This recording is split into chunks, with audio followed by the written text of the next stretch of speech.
Well, I thought Brian Schottenheimer was all about the culture. Well, let's get into that with George Pickens. The word I was used is there needs to be some maturation here. This is a guy who wants to make an impact on the game, and he wants the ball. No different than a lot of wide receivers out there. But it's my understanding he had a great relationship with the guys in the locker room and his quarterbacks. And when you look at the quarterbacks he was dealing with in Pittsburgh, no disrespect, we are talking about a little bit of a different quarterback here with Dak Prescott. And when you So the people out here wanting a dog, and now that we get a dog, they saying, hey, man, the teeth are too sharp. Well, dog's teeth supposed to be sharp, right? And we got a guy that's a dynamic playmaker that can stretch the field, that can pull the ball out of the sky. And you got to now cover every blade of grass. And that's what George Pickens brings to the table. Keep this in mind, ladies and gentlemen. I get it. You know, we have reservations on the coaching staff because this is his first time, and I'm talking about Shotty. Well, pump the brakes, ladies and gentlemen. He is a great communicator. He is one of those guys that can really get these things going because he's going to hold this team accountable. I've seen it with my natural eyes. Hey, false start, you get to the back of the line. Hey, you throw an INT, even if it's Dak, get to the back of the line. We're going to put Joe in there. And if you start effing things up, then we're going to find somebody else like a Will Greer to replace you or what have you. So this team, even with Pickens, I get it. We've been voided of another true number 2 wide receiver. Here's the thing. You can look at Pickens just like what everybody's saying, not as a 2, but a 1B. Your 1A is still C Dangerous Lamb. And I want that. I want competition. I want George Pickens to think that, hey, I'm just as good. Now, granted, of course he wants the ball. That's the reality of it, ladies and gentlemen. If you're a wide receiver, I want you to say, I want the ball, right? That's just how it is. And when you start thinking about these type of things, ladies and gentlemen, it's just for what it is. The Dallas Cowboys been voided of having their star-studded other wide receiver outside of CeeDee Lamb. Now, not to throw any shade at Mingo because that's a wait-and-see type of situation. I know what Cavante Turpin can do. He can run a nice seam.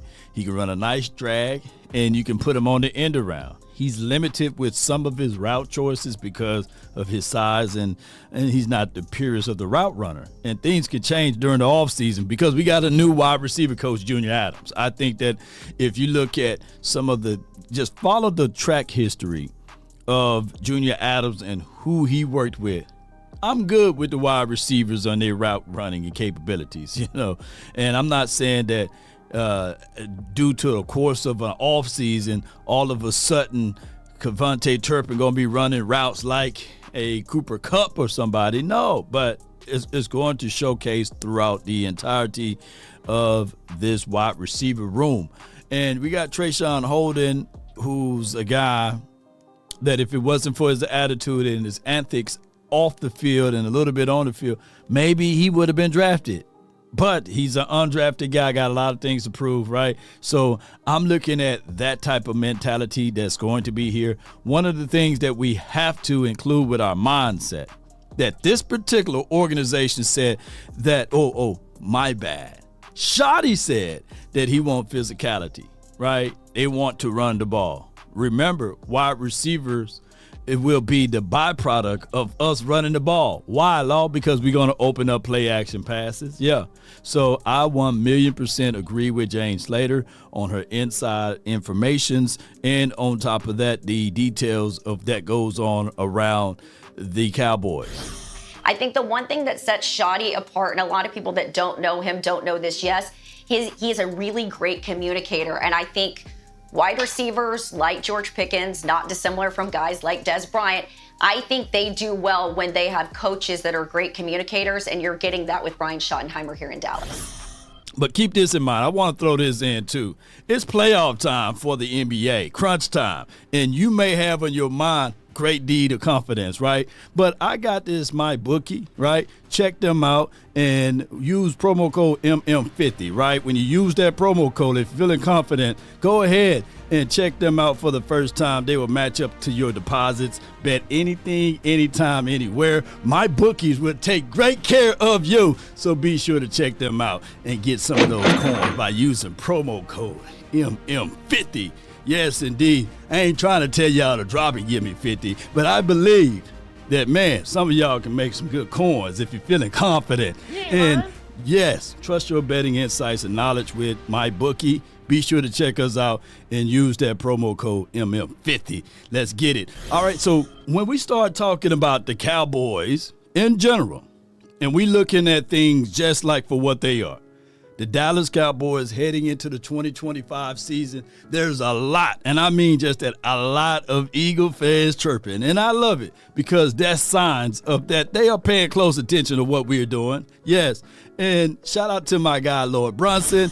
They about to be saying shit like George Pickens better than Smitty. He better than AJ. They about to start saying the craziest shit. He better than McLaurin. All of this. George Pickens is talented. Don't get me wrong. He's talented. He is talented. But adding George Pickens to the dysfunctional soup that is the Dallas Cowboys, my heart couldn't have asked for anything better. Your quarterback got performance anxiety, right? The best defensive player on your team storms off the field and throws a fit. He know the camera's on him, so he show out for the cameras, throw a fit. He draft night, dancing in the videos like Diddy. You know what I'm saying? Then you add a CeeDee Lamb who body language just deteriorates in big moments when the quarterback don't show up. CeeDee Lamb is like, oh God, it's over for us all. You know what I mean? He doesn't show immense leadership when it ain't going the right way. Then you add in George Pickens.